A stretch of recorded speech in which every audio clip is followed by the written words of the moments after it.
Hi, I'm Beth. I'm co-founder of Shift Labs, where we believe simple is the key to saving lives. And I encourage you to tweet this talk. In emerging markets, there is a rapidly growing private healthcare sector whose medical device equipment needs are not being met. But this market is a little bit different than you might find here in a developed country like the US. In order to reach this market, you have to do things a little bit differently. So you have to be planning for a price-conscious consumer. And that means you need to make low-cost products. But you also need to accommodate different workflows and training. And so you need to build devices so they can leverage existing expertise. And finally, you need to build your devices so that they can work in very different environmental conditions and accommodate intermittent power, high humidity, temperature fluctuations. So here's an example of a device that was not built with an emerging market in mind. This is actually a great piece of technology. This is a portable ultrasound machine. And if you use that here in the US, you'll have gotten about 2 years of training, and you probably sit in front of a computer on a regular basis. A clinician in an emerging market who uses this device is likely to have gone through a very different kind of training regime and have a different kind of workflow. And so that user interface back there, it's pretty complicated. It does not exist. It does not leverage that existing expertise. So even if you can get the price point way down, it's incredibly complex. And I don't know if you can make it out, but there's 2 little yellow stickers on the side there that hospital staff have put down to remind themselves of what those buttons do in that vast array, what goes on in that UI. So there are all kinds of challenges to how we build devices for that market. But should we even bother? How big is it? So if we ask that question, the answer is actually it's big, and it's getting bigger every day. So what you see behind me is a variety of countries that we've been looking at working in, and their health expenditures broken down into public and private. And we emphasize the private medical industry, because that's the real price-conscious consumer for the kind of work we're doing. So when we think about global health, we often think about public health. We think about governments doing group buys, large procurement, maybe in collaboration with donor money. But in a country like India, 70% of the healthcare that people get is delivered through private facilities.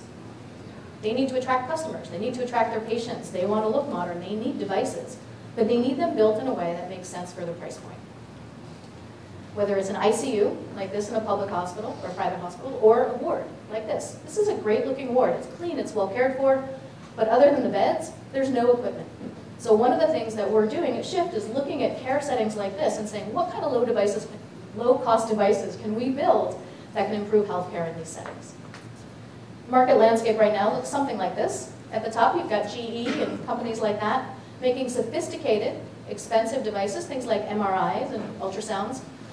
Shift has no interest in working in that space. And along that bottom, we have what we often think of as global health, which is the philanthropic world. And that's where you have foundations and NGOs working on vaccines, public health response to disease, maybe distributing bed nets. Again, that's not the area in which we're working.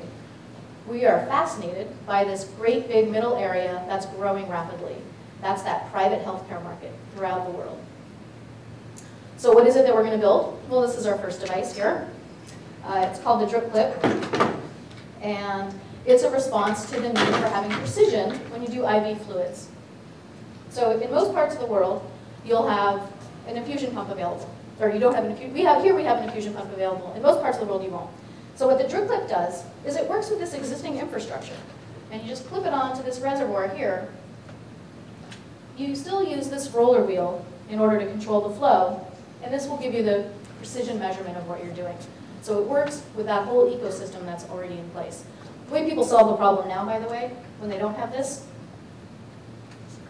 is they'll count the drops by hand. That's what nurses will do. And then they'll do the math in their head to convert drops per minute to mil per hour.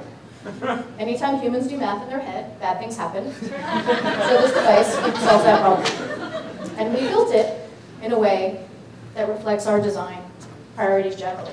So we make low-cost devices, right? We can build that in volume for between $5 and $10. We also make devices that save time and also reduce a reliance on proprietary consumables. That device, no more counting by hand, and it'll work with any tubing set and any IV bag in the world. And then third, We build devices that are human-centered and respond to clinician needs. So it was a physician who works with Doctors Without Borders who first asked for this device. Since we've built it, we've had 4 distributors from around the world contact us, interested in distributing it. We've had veterinarians and EMTs from the US also express interest. This is before we've even manufactured or tried to seek out partners. But we're not just a DripClip company. So there's a variety of devices that we're working on. This behind me, we call this the octopus problem, and that's what we're working on next. You can talk to us afterwards if you're curious about that.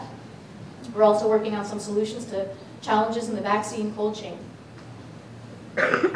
When we work on design, we start with the clinician. And we say, what are the problems that you have? What are the obstacles you face in saving lives? We have them talk to engineers. And we say, hey, how would you fix this problem?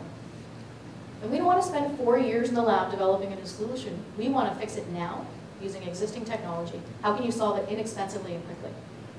But we make sure that from the beginning, we've got those human-centered designers at the table as well. So we make sure that we build the solution in such a way that it makes sense in the context and that humans can actually use it. So we've got some great projected revenues for the DripClip, but we have even better projected revenues for our company generally.